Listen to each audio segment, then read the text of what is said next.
Good evening, everyone. Thank you so much for joining the podcast. I really, really appreciate it. If you could share this out to as many people as you can to bring more views on this very, very important and difficult topic. We are here to talk about fentanyl. It is running rampant. I think it is more like my goodness, it's like a pandemic. It is just all over the place. It's accessible everywhere. And as a parent who has lost a child, not to fentanyl, but who has lost a child, parents need to be aware of mental health, mental awareness, meaning checking in with your children, even though they think that or that you think that they are okay. Check in with them, making sure that you're having discussions and bringing awareness to them about the dangers of fentanyl as well as drug and alcohol abuse. I thank you guys for coming in. I'm going to bring Karla in, and she is going to be sharing her story, the journey that she is on currently. Thank you guys for coming in. Hello, Troy Sutton. Hello, Pooch. Hello, Mr. Howdy Doody. How are you? If you guys could all please share. I really would appreciate it. All right, I'm going to bring Karla in. All right, there she is. Hello, Karla. Thank you so much for joining me. I really appreciate it. Thank you for having me. Of course. Gosh, Rain, your daughter Rain,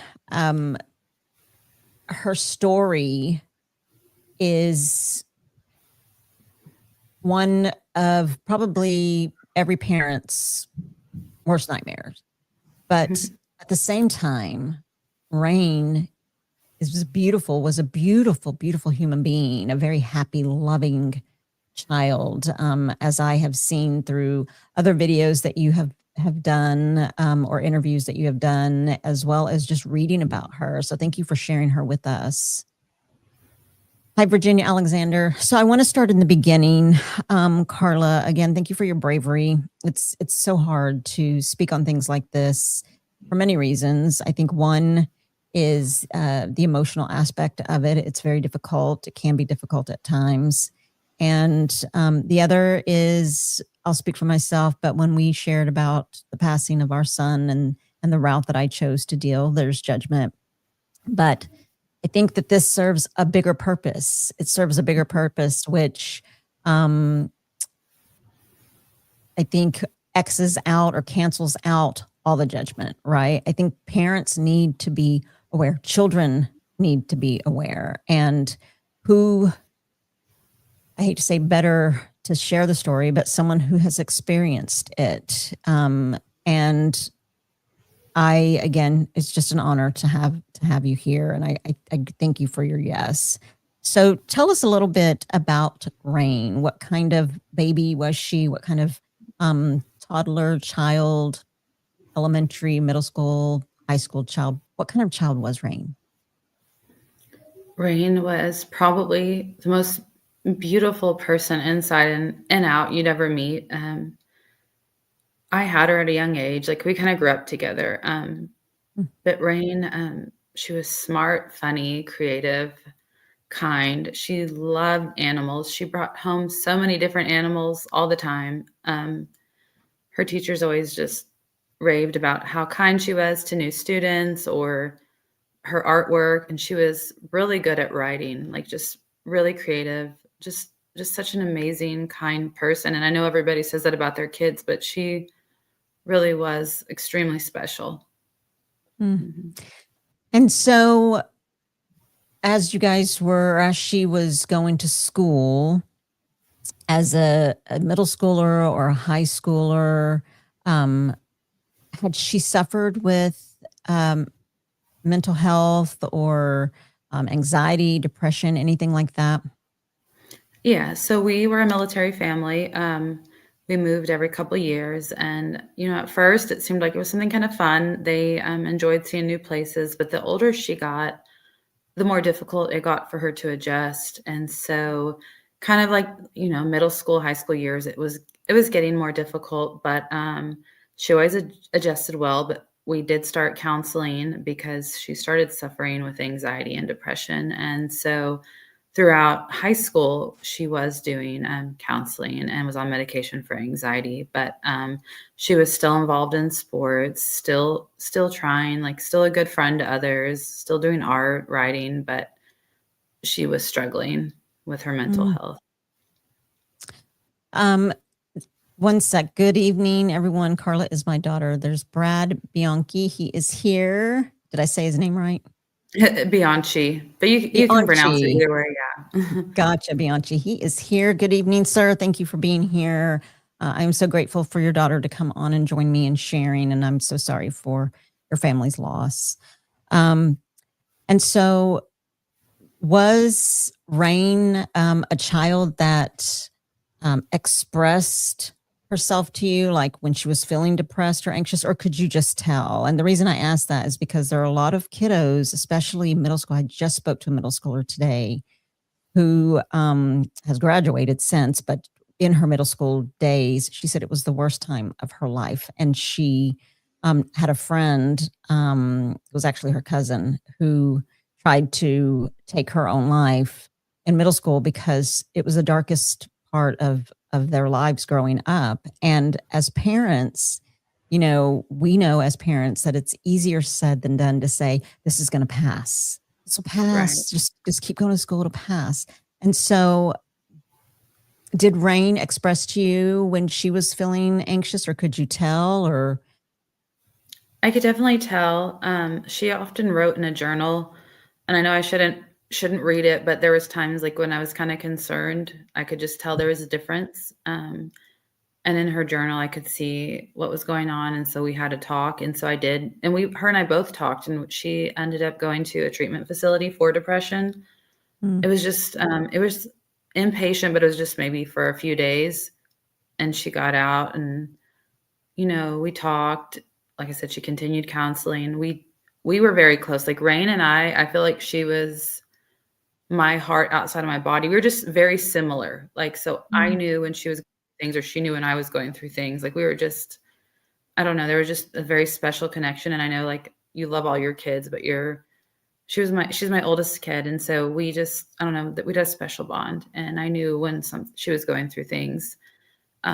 Especially middle school, they probably don't speak about it as much, but you see a difference. They act out in different ways. But in high school, she spoke to me about it, and I did what I could to try to get her help. Like I said, and she tried.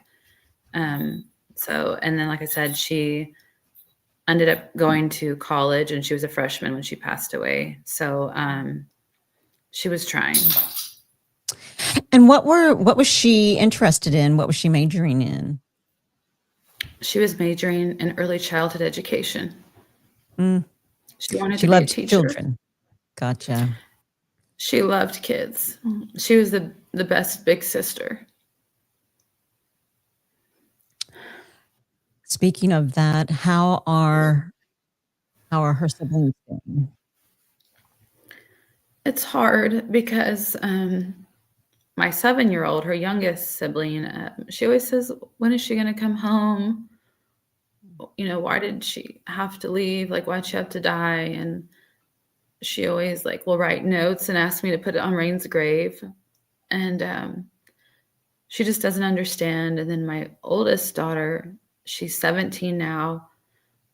And she's like, not only did I lose my sister, but I lost my mom.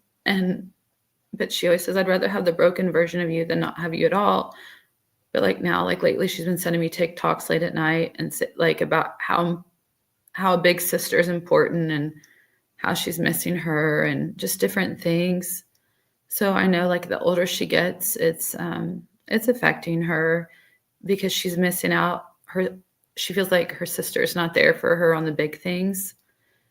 And, and then my son, he's 13, and he just worries about me all the time because I try not to let the kids see me upset, but they can tell I'm not the same, but they're doing their best, and I'm so proud of them. But it's just hard. It is. And, I have to sort of echo a little bit on in terms of when you say that your daughter said that not only did she lose her sister, but she lost her mom.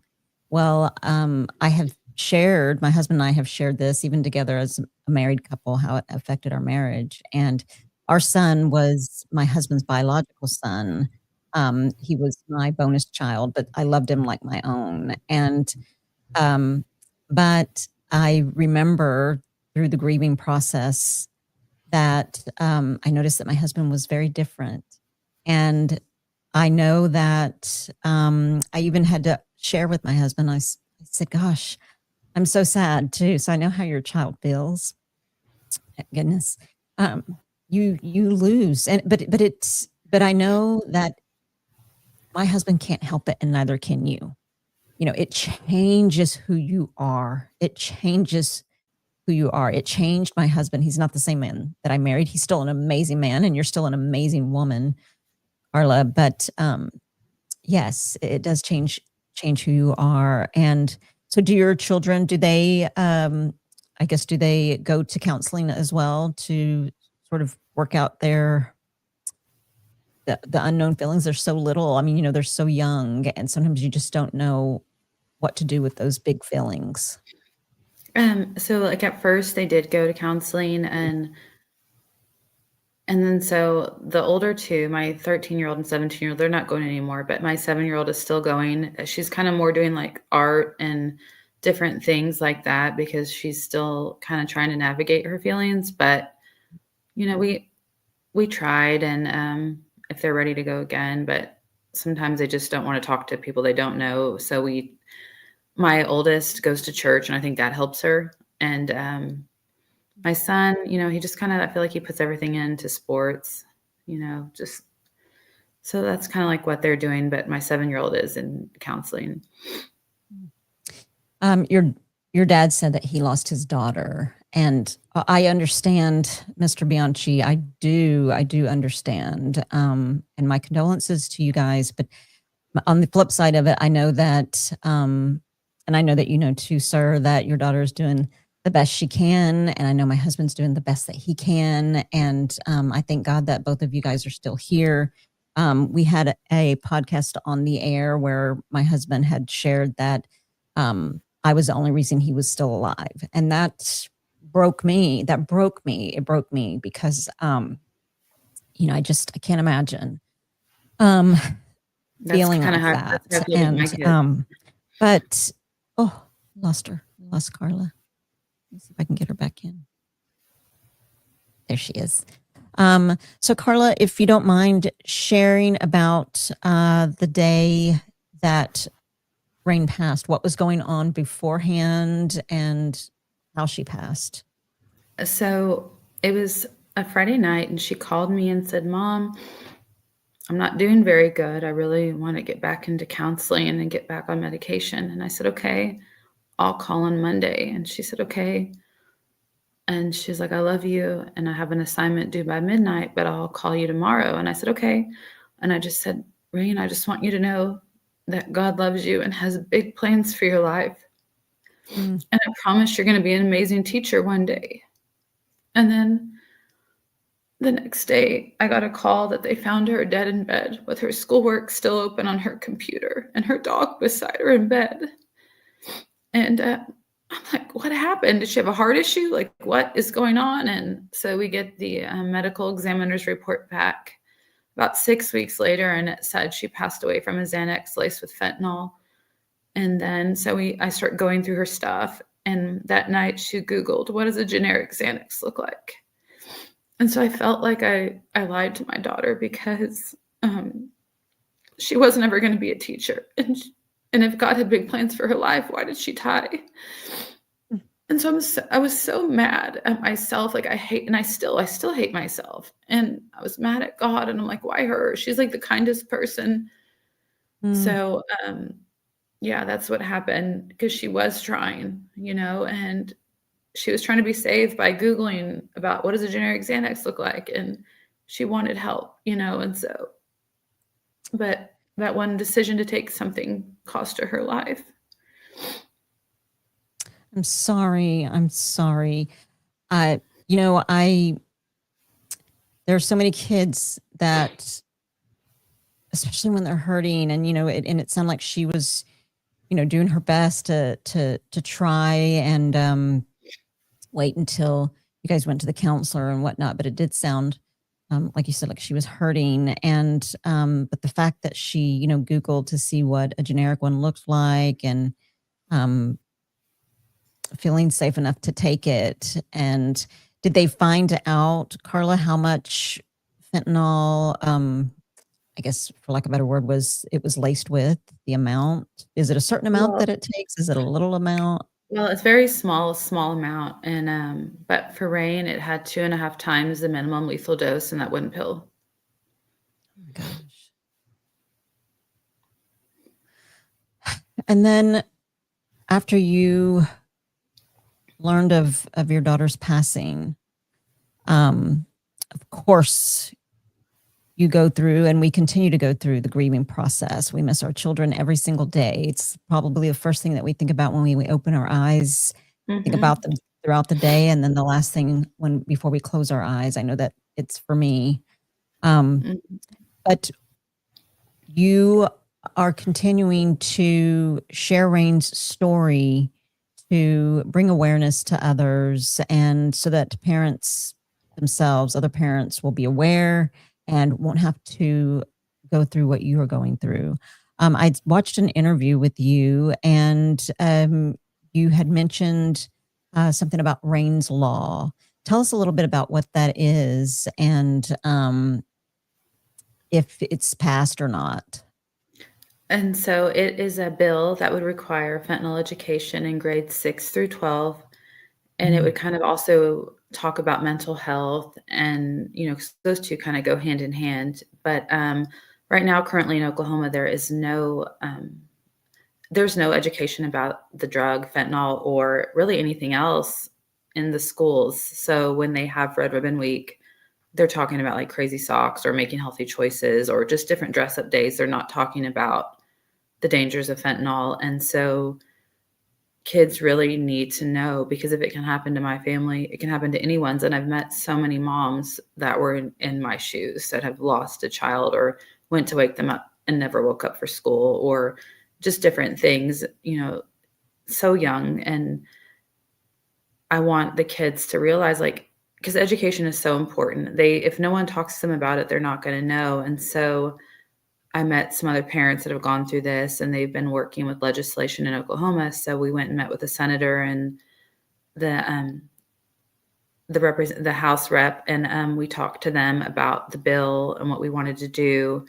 And so they brought up Rain's Law, and they're like, "We can call it Rain's Law." And I said, "Oh wow, that's great," because I thought, well, she always wanted to be a teacher, so this bill would help her be a teacher in a way, Mm.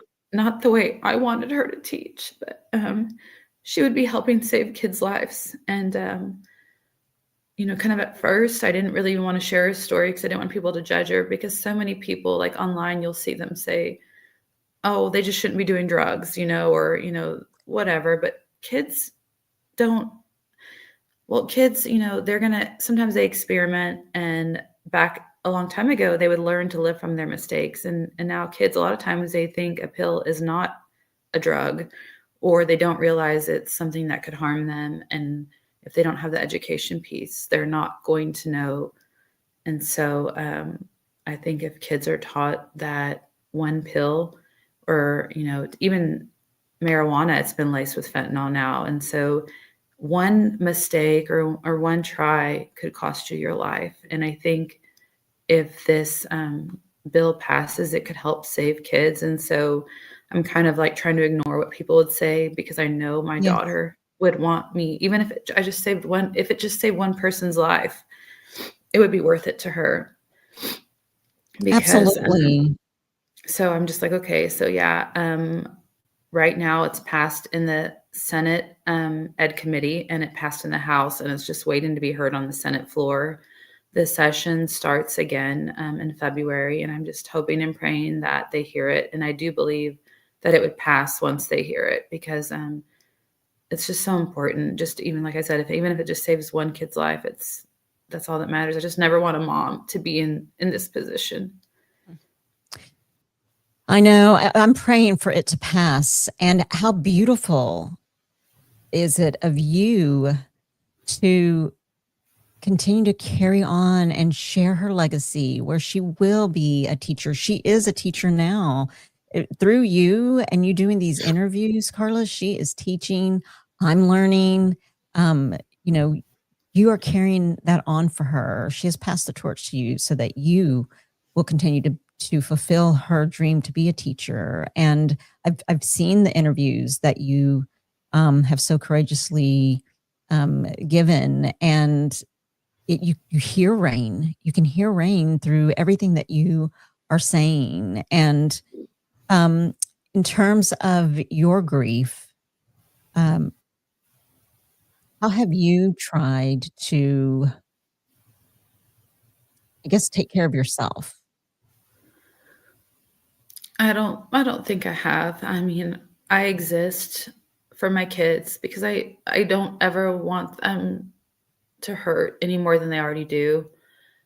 And as a mom, it's like when you lose a child, you're grieving, but you're still forced to be, you're still a mom and they still need you.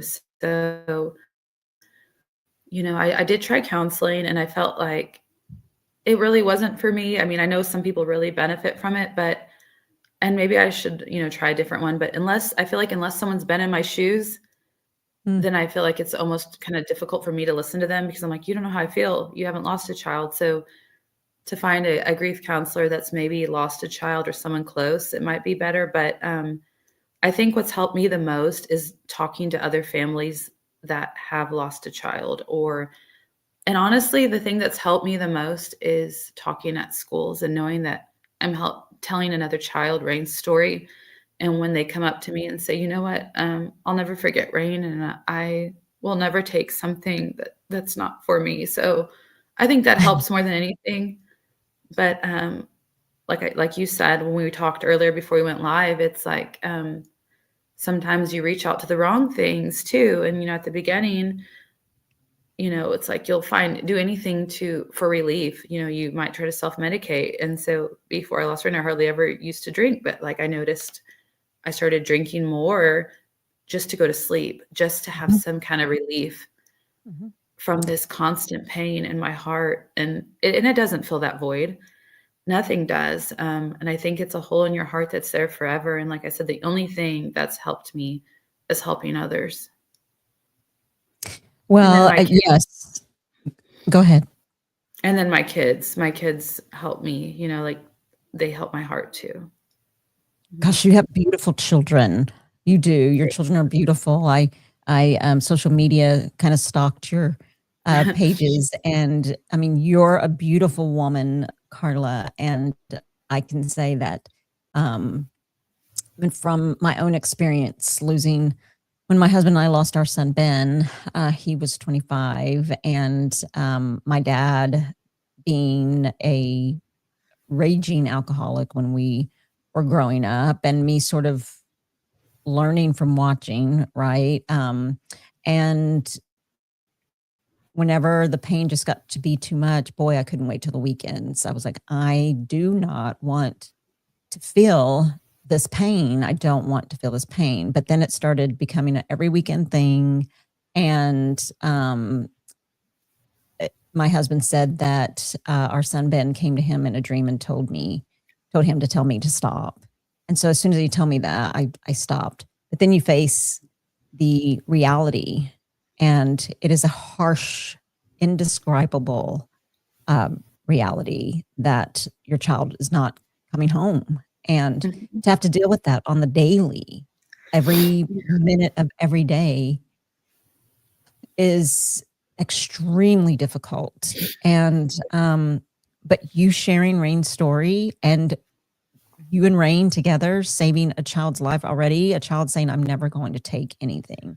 That's so beautiful. That is so huge, and such a tribute to you as a mother, and to Rain as a daughter, and the teacher that she aspired to be and that she is being. I can only imagine the class that she has in heaven, and that she's sharing and that she's teaching there. I I wonder, let's see, your dad says, how does a father try to find some type of happiness in her daughter? I know her other kids see her depression every day. I know it's just, it is a daily choice. It's a daily choice that you wake up and you get going. And that, I think for me, I remember that the Lord has a greater purpose for me. And I don't know what he has told you, Karla, but I can see the greater purpose. I see it. And it is you carrying on Rain's legacy, and for you going out and teaching. How proud she is of you, I'm sure. Your dad had mentioned to tell us a little bit about Jelly Roll. What's I saw a picture of Jelly Roll holding Rain's picture. What was that about? Well, so it was weird. So I guess he came to Oklahoma City and he was doing a concert, and I was like, okay, well, I decided last minute to go, and it was a sold out show. And so when you buy the tickets last minute, you can get kind of closer up because some people decided they can't go and they were selling tickets. So I got a ticket and it was on the floor, but it was kind of in the back on the floor, but I'm there and I brought Rain's photo and I'm holding it. And the guy behind me is like, I'm so sorry for the loss of your daughter. And I said, oh, thank you. And I just said, I talked to him a little bit about Rain. And then he said, I want Jelly Roll to see her picture. So he and I walked towards the stage, and then security tells us to go sit back down. And I'm like, okay. And he's like, we're not sitting back down. Let's go over on the other side. And I said, no, I'm not going to go back up there. But and so he said, okay. And he took the picture and he goes up to the stage, but he comes back without the picture. And I'm like, he's like, well, my buddy's in the front row. He's going to show Jelly Roll the photo. And I said, okay. And then a few minutes later, Jelly Roll's singing that song, She, and he has her photo on stage. And then he's like, I don't know whose beautiful daughter this is, but I want to meet you after the show. So I got to meet him and tell him about Rain. And yeah, we just talked for a little while, and I got to take a picture with him and told him all about her. Wow, how beautiful. My goodness. Oh my gosh, Karla. My husband had also put a little comment here. He says that he lost his first wife, the mother of Ben, to suicide. And he has also asked God many times, what have I done to deserve this? Do you ask yourself that question? Probably almost every day. I'm like, God, why? Like, why me? I lost my mom when she was 47, and it's like, I feel like I've lost so many people, and I don't understand because there's so many evil people in this world that I feel like are going through this life problem free. And then I lost my daughter, and literally, like, Rain was probably one of the kindest, most beautiful souls you'd ever know. And it's like, why did I lose her? Like, why not this terrible person? And why do all these things keep happening to me? I know I'm not perfect, but I know that I don't deserve this. And it's like, okay, I don't understand. It doesn't make sense. And maybe it never will on this side of heaven. I just feel like, and then other moms that I've met that have lost their kids kind of describe such another child, like a beautiful soul, someone that's kind. And it's like, I feel like the people that show the most love probably feel like go through the most attacks. And I don't know why. It just doesn't make sense, but I don't know.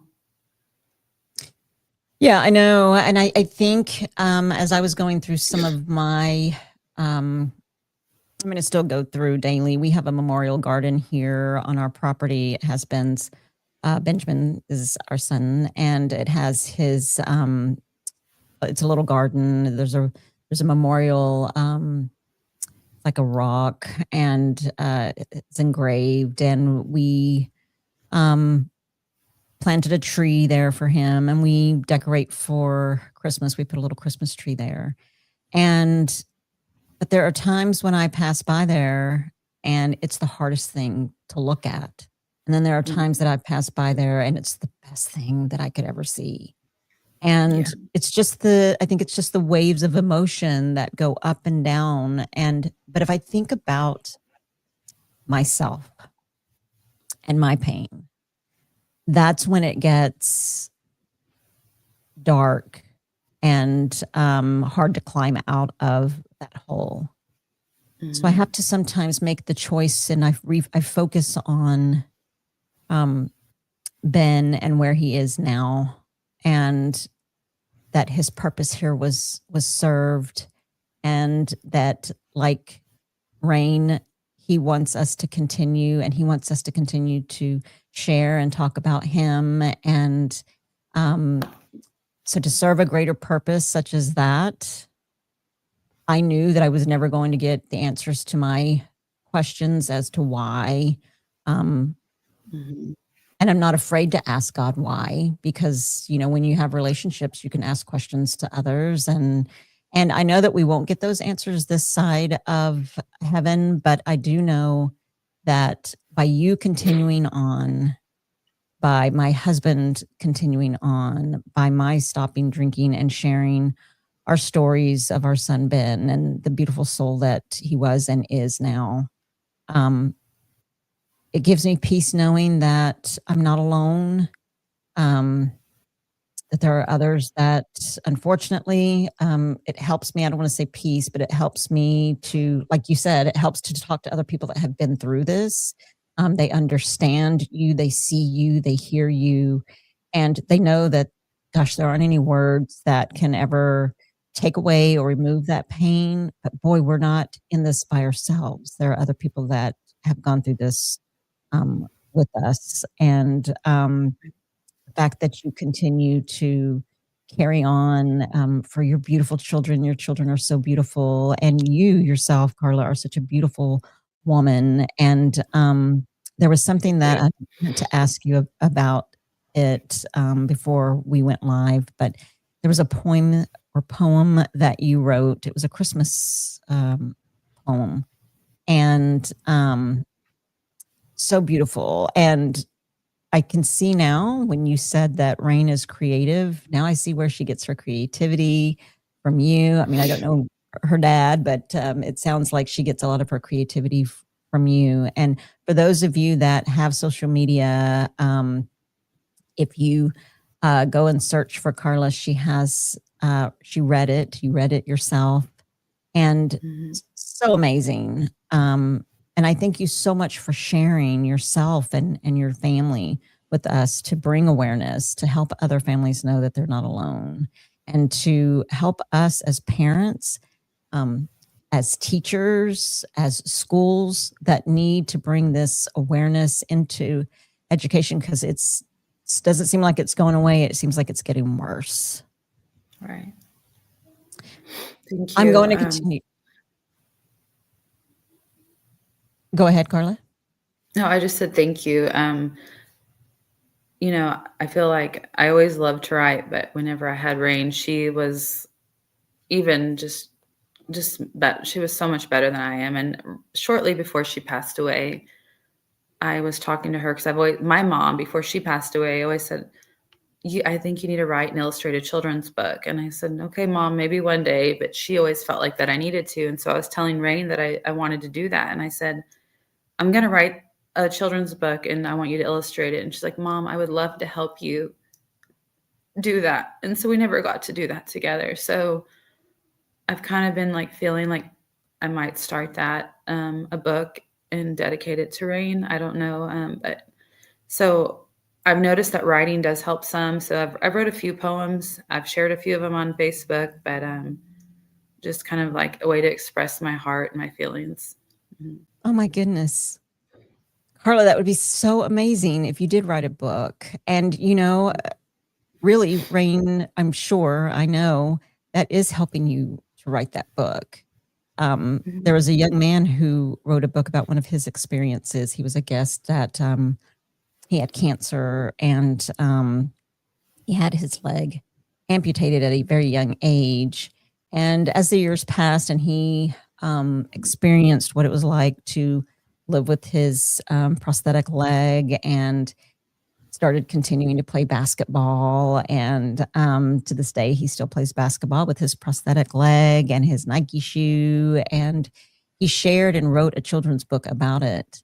And I think there are a lot of children, I don't know what your book may be, you may be thinking about writing about, but I think there are a lot of children that need to understand the feelings and the loss of a sibling, and that those feelings are natural, normal to feel. Mhm. And unfortunately, I say this that with a little bit of guilt, with guilt, that it wasn't till recently that I asked my adult children, how did you feel about all of this when this happened? Because I was in a cloud, a fog, and it wasn't that I wasn't trying to think about anybody else but myself. That wasn't it at all. I couldn't get out of it, and so I neglected to ask his brother and sister, like, at that time, at that very specific time that we found out that Ben had passed. I held them while they cried, but I didn't, ask, how are you feeling? Or even the next day, how are you feeling today? Like, I was just so in this funk. And Mhm. but I do know that, one of our other son, he had to drop out of school because he was failing. And I didn't know that he was failing until he said, "Hey, I'm going to have to drop out of school." And I think a book on expressing those feelings and that they're natural and normal. What a beautiful tribute. But again, I don't know what your book might be about, but I do know that kiddos need to know that it's okay to feel, and that parents need to know that you're not going to be on top of your A game when something like that happens, but that to remind us to check in with our children because they're suffering and struggling as well. Right, and sometimes I think they're afraid to tell their family because they already see that we're like, "Oh, my mom's already upset. I can't upset her more." Yes. Yeah. Yes. Yep. Yeah. That's the perfect way to explain it for sure. Let's see here. Yes, Pooch says, "Man, it truly affected our kids emotionally. It did." Hi, Daniel. Daniel is here and he says, "I try not to think about it, but with my depression pricked, if anything happened to my son, I don't know if I'd be able to continue on with his depression problems." He says he's all that he's got. Yes, and so that's why we do podcasts like this, to bring awareness, to let other parents and families know this is how we got through it. This is how we're still getting through it, and that they're not alone. That unfortunately we never know. We never know when God's going to call us home. And a friend of mine also said, Karla, that so when my mom passed, my mom as well was just an angel on earth, just the to me, the most beautiful woman that put up with a lot from a raging alcoholic and just continued to give him grace on the daily and forgive him on the daily. And I just thought, gosh, she's an angel. And then she got lupus and she passed. And I thought, why? But a friend of mine said that, God needs his, and I know that it's cliche. And at the time I was just like, whatever. But then later I thought, well, maybe that's true. But, God needs his angels up there to help him do his work because the world is getting so terrible that he needs them up there to help him. And I thought, well, then he got a good one because mom is a very hard worker and very loving and non-judgmental person. And I feel like Mhm. Rain, with all the love that she has to share, is probably up there helping so many of us down here, and we don't even know it. But Right. I want to ask you a question before we go, and it's one that I ask all of my guests before we go, and that is, after everything that you have been through, Karla, everything from birthing Rain, for raising her and her siblings, your other children, for giving birth to them, the loss of your mom, the loss of Rain, going through the grief, sharing her story, thinking about writing a book. After everything that you've been through up until now, who would you say that Karla is? Who is Karla today? Who are you today, Karla? I don't even feel like I don't like myself anymore. I feel like I'm so I'm so broken. And I know people always tell me I'm so strong, but I'm not. I feel so broken. It takes everything in me to get up out of bed and to do things. I don't feel like I'm the same person I used to be. I used to be outgoing and love talking to people. And now I don't want to talk to anybody. I try to avoid people. I try to avoid conversations because just even going to the store, someone will be like, "Oh, how many kids do you have?" Or "How are you?" And it's just easier not to talk. So I feel like now I'm not the same person I used to be. And I'm so mad at myself for so many things because when you do lose a child, you think, man, I should have done this or that. And I know that one thing that I have changed is that life is so short and the things that we think matter don't. And so now I just try to spend as much time as I can with my kids. I try to take as many pictures as I can and to enjoy every moment. But I just feel like like I said, I'm so broken. I feel like I have so much anxiety and grief, but I do feel like giving love is so important. So I try to do that. I don't know. It's almost like you don't know who you are anymore, but you also Mm, know what's important, and mm, giving love and focusing on what matters in life. So I don't know. It's kind of, I can't even really say that because I just don't know. I just know that I'm trying, and yes. I don't know if I'll ever be who I used to be, but and like I said, I don't know who I am right now. I just know that I feel like I'm just trying. Mm. And I understand that, and I appreciate your candidness and transparency with that, because I'm sure there are a lot of other parents that think the same thing. Like, I'm just trying. I don't know who I am. We have a question in the comments. Daniel says there is no timeline for grief and pain, but may I ask how long ago this happened? Rain passed away on May 27th of 2023, and I don't think time heals any wounds. I actually started writing a poem. I haven't finished it, but it's about how people will tell you like, oh, it's going to get better with time, but with time, people stop checking on you and they expect you to be better, or they stop mentioning your child. And like you said, you think about them all the time. You, like on holidays, I went, like I said, I went to hang up stockings and I still hung up four, but it's like you see who's missing. And with time, other people are kind of going on with their life because life continues. But for you, you're still stuck on who you're never going to see grow up, who Mm, um, and even if you're going to see them again in heaven, it's still so hard because on this side of earth, you're not going to see your child again. And it's so hard. And so one thing that goes through my head often is when Rain was dying, was she thinking about me, or did she know? And was she scared? And all those thoughts go through my head. And sometimes you just have to try not to allow yourself to go there because it's just so,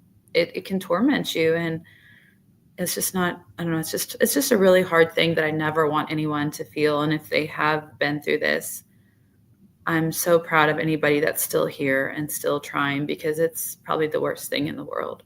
mm, most definitely. Um, Mike said,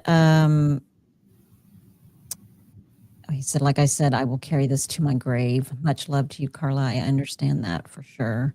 Um, well, Karla, can I tell you what I see?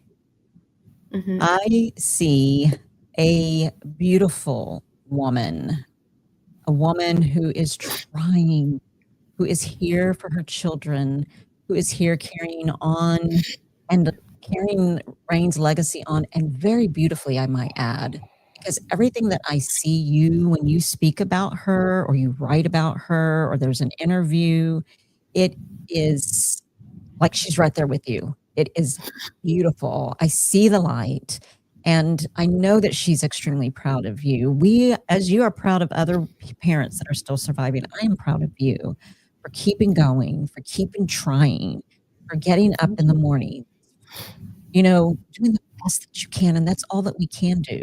That's all that we can do, is the best that we can.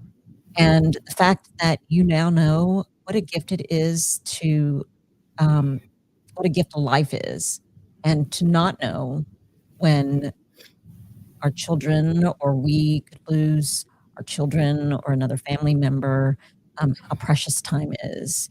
And so I see a Mhm. beautiful woman, and a woman who is Rain's mom, who is fighting to pass this bill, and we're gonna pray and fight that it passes as well so that she gets in the school and that she teaches like she wanted to. And I see a Thank you. woman who is, extremely brave and courageous, and one whom I am so honored that I got to finally meet you, even though it's via video, that I finally got to meet you, and to hear Rain's story and to get to know her a little bit better. And so I thank you for sharing her with us and with the world. And please, Karla, keep on keeping on, because Rain's legacy has to continue. And you are doing a great job carrying that torch that she passed on to you. Thank you so much. That means a lot. You're very welcome. And thank you so much, Karla, for joining us. And I hope that you and I can stay in touch and chat and cry with one another when we need to, and lift each other up when we need to, because I completely understand how you are feeling. So I hope that we will stay in touch. And I thank you again so much for coming on and sharing. Thank you so much for having me. Of course. All right, we're going to let Karla go. Thank you for spending your night with us, Karla. And thank you all for being here with us this evening and sharing and supporting and asking questions. Thank you, Mr. Bianchi, for being here. I appreciate you as well and your input. And Daniel and just everybody that is here. Thank you so much. And again, I ask that you please share this out with others to bring awareness to other parents and other children, so that they will know the dangers of fentanyl, drug poisoning, alcohol, and also mental awareness, as well as the grief of a parent and carrying on. So thank you again so much for coming on. Until next time, I will see you. Have a good night.